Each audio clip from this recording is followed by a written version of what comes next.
Ever wondered why some communities bounce back from disasters while others struggle? Or how misinformation can shape our responses to extreme weather?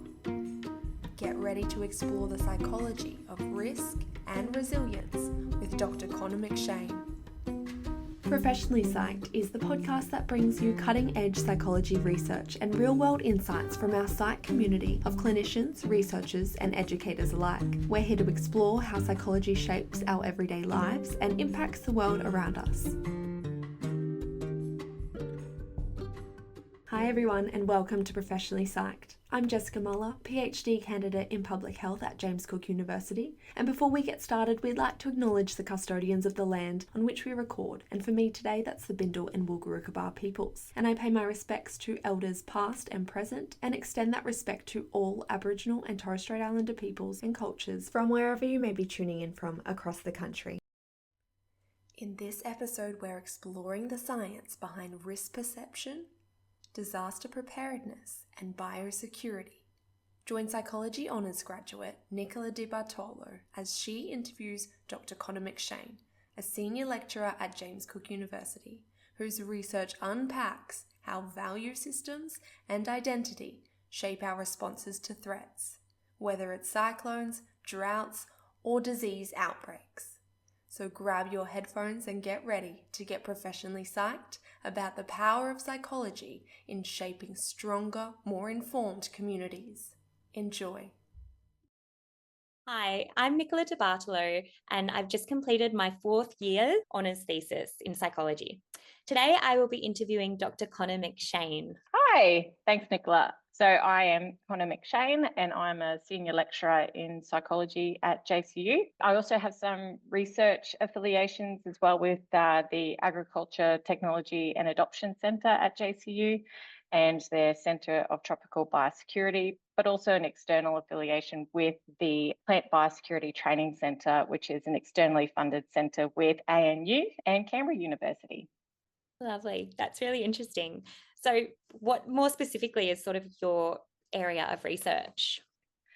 Yeah, so I was thinking about how to frame this up because I feel in a lot of cases it's very sort of non-traditional in the way that I approach my application of psychological training. So overall, my area of research explores the factors that contribute to the sustainability of communities in Northern Australia, but probably more specifically Northern Queensland. From a psychological lens though, what I mostly do is research on understanding how people perceive and respond to risks or threats, and how important people's value systems or identity is to informing that risk perception and those responses to risk. So much of that feeds into how we can better communicate between individuals. So it all comes down to relationships, right? So how can we better communicate with each other? How can organisations better communicate to the public? And how can groups better communicate with each other?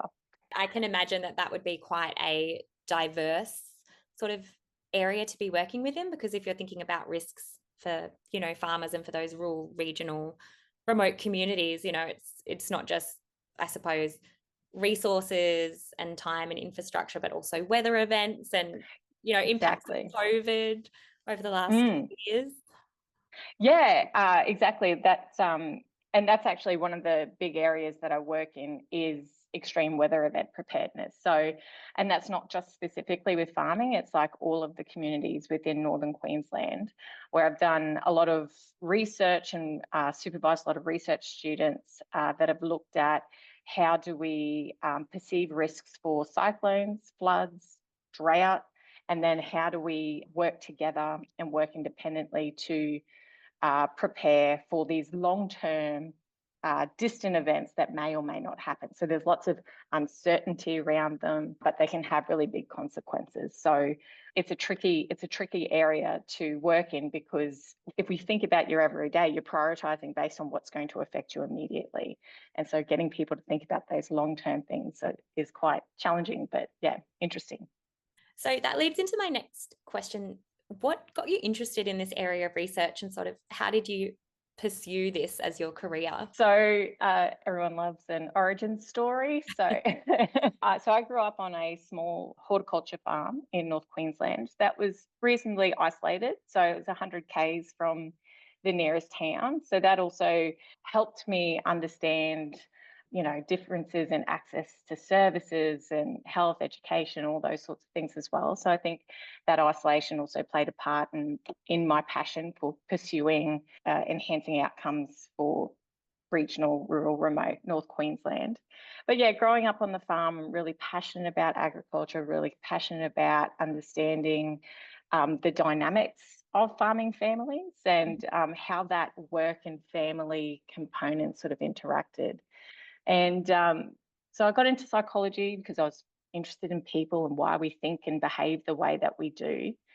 And when I was in my honours, the supervisor was like, he was an organizational psychologist, and he was like, well, do it in an area in which you're passionate about. Like, you can apply this to anything. And I thought, well, I'm passionate about farming families and this really unique work home structure that they have. So that's what I focused my honours year on. And from there, it was really then I had a change of supervisors, Frances Quirk and one of the other psychology staff, Anne Swinburne, really encouraged and supported me to do a PhD. So it was just that I didn't ever think about doing a PhD. Like, I had put in resumes to do at psychology clinics, post honours, and that's where I was going. That's what I was working towards. But I had such fun doing my honours project. Like, I really, really enjoyed exploring my natural curiosity for things. And I think that's really what research is about. It's like, you're just constantly curious. Yeah, you wonder, why does this thing happen? And then you go find out. Yeah, so I didn't think about doing research, but they were like, hey, have you thought about doing a PhD? We can continue exploring this topic. And I was like, awesome. And it was such an adventure. It was a lot of fun. That's amazing. And it's great to hear, people going into psychology because of their lived experiences or, the passions that they have. And then you don't always know your pathway or where you'll end up, but it's so lovely to hear that those opportunities keep arising. And yeah, it's a really, really fabulous thing for you to be able to take that research and use it in a way that's really meaningful to those people and raise awareness for those remote farmers and communities. Because I think in this day and age, with technology and with everything, sort of being more city-based, it is important that we are still looking at Australia and those people who are really the backbone of our society and just sort of shape our nation for what it is. Yeah. Oh, look, absolutely. And I think, a couple of points there, like, being passionate about something is so important. Like, we spend so much time at work, we spend so much time in our careers. So it's like, if what you're doing is not inspiring or interesting, like, you can switch, you can change it up, you can find something else. And that's particularly the case with research, because it's the projects that you work on can go for years. And so it's like, if you're working towards this thing, work on something that is important to you and that can help you persist through the challenges and be resilient to those challenges, which is also, something that I find in farmers as well. Like, it was one of the things that comes out again and again in the research that I do is farming is a extremely challenging occupation. They're faced with endless uncontrollable stresses and challenges that mean that they don't get an income that year, or the weather wipes out their crops, or there's fluctuations in the markets and all these sorts of things. But one of the things that kept them going was they love farming. Farming is a part of who they are. It's not just an occupation, it is their identity. And I can see some of that in what it is to be a researcher. Like, researchers, it forms all of part of who you are, this curiosity, this pursuit of knowledge, thirst for learning, all of that sort of stuff. So important thing to do is to do something that you're passionate about. Absolutely. And as well, knowing that, within everything you've just spoken about, there are so many things that are outside of your control and, the control of your career or whatever it is you do. So, I think it's having that passion that is something that really helps you to navigate some of those challenges.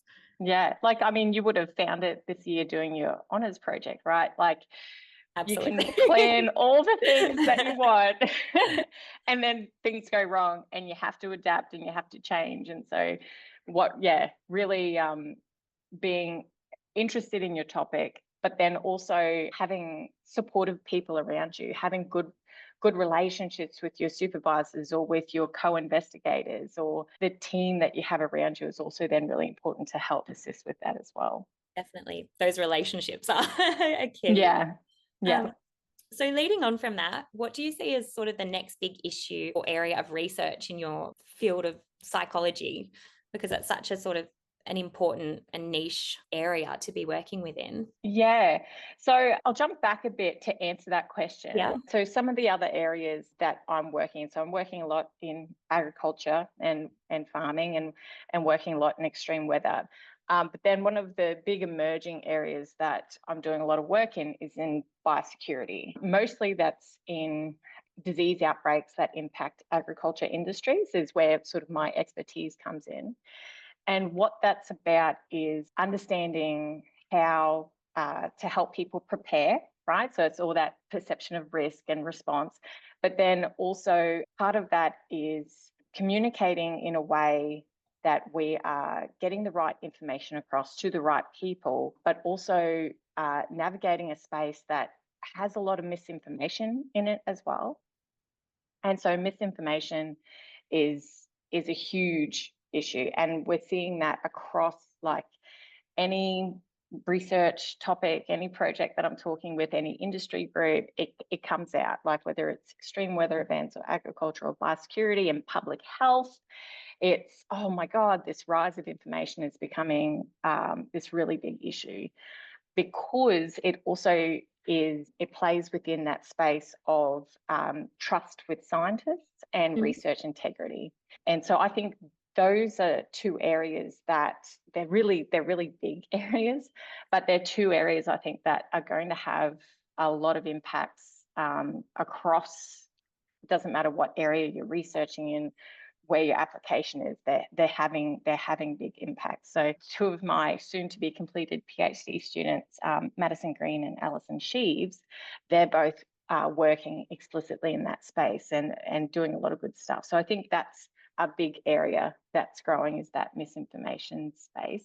And it also links to, for me, as I was talking about earlier, like part of what I do ultimately feeds into how do we communicate information better, the relationships between people. And so that's where I think for me, a lot of my research is heading towards going, is that communication of science, that maintaining that integrity of science, but making sure that we're getting it across to the right people. So that's, I think, where a lot of that's going. And then the other area I would say is, this is sort of like a more broad speaking thing again.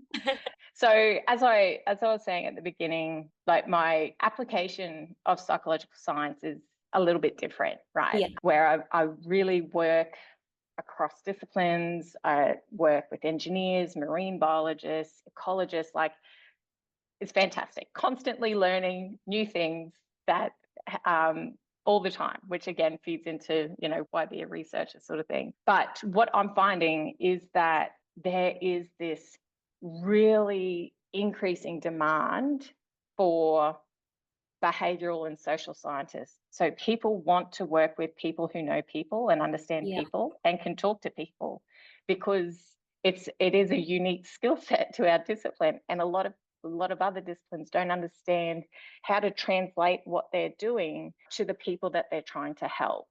And I'm just noticed in the last 10 years, particularly, that demand is just skyrocketing. So there's a lot of new work, new applications, new areas for people who know people. And so that's where I think another big area of growth is. Absolutely. And like you said, I think one of the wonderful things about psychology is that it does, it draws so many different disciplines together and so many different people, but it's got that commonality of we're all human and, we all have lived experience. Exactly. I think that's one of the greatest things about psychology is that we're all so different. Like, like we have a department of people who are all exploring extremely different things and come from extremely different philosophical backgrounds and, from health, social, developmental, cognitive, like all these backgrounds. But ultimately, we're all people who know people. And that's, I think, a wonderful skill set that we can use to work with other people. Definitely. People. Just jumping back to the biosecurity, it's really interesting. So my sister actually works in the public service. She's actually working within, I think it's the Department of Environment and Agriculture. The name's always changing. It is. Moved up to Brisbane at the start of last year, and she's now working in their Brisbane team. And she's working alongside looking at lots of the policies and informing people. And that's one of the things that in conversations I've had with her, she's sort of said, we've got stakeholders who are farmers and, we're talking with people who are on the ground. And then, we're speaking to people who are perhaps overseas looking at some of the international biosecurity laws. And again, there is at times that disconnect with how to communicate things, from the red tape of something written in a document to actually, but this is what the people on the ground need and this is what they're seeing. So just for me, it's really interesting to hear her perspective of someone working in that realm and then hearing yours as a researcher and your experience. So thank you so much for sharing today. That's all right. It's such a skill set, like, communicating it. Like one of the subjects that I teach is first year subject on communicating psychology. It's such a skill set. And we get like our own perspectives, our own worldviews. We get so used to our own language that then we don't even realize that we're using words that are meaningless to other people or that mean different things to other people. So it's really challenging. Well, I think that's about all we have time for. But thank you so much for speaking with me today and, sharing your experience in psychology. I'm sure that there are a lot of people who are going to be really, really interested in everything that you've shared today. Oh, thanks, Nicola. It was wonderful to talk to you, and all the best in your next year and where you choose to apply your psych research and skills. Thanks for listening to Professionally Psyched. This podcast wouldn't be possible without the ongoing support of our psych community. If you'd like to show your support or if you want us to cover anything on the pod, reach out via our emails, and don't forget you can listen to full episodes on Spotify.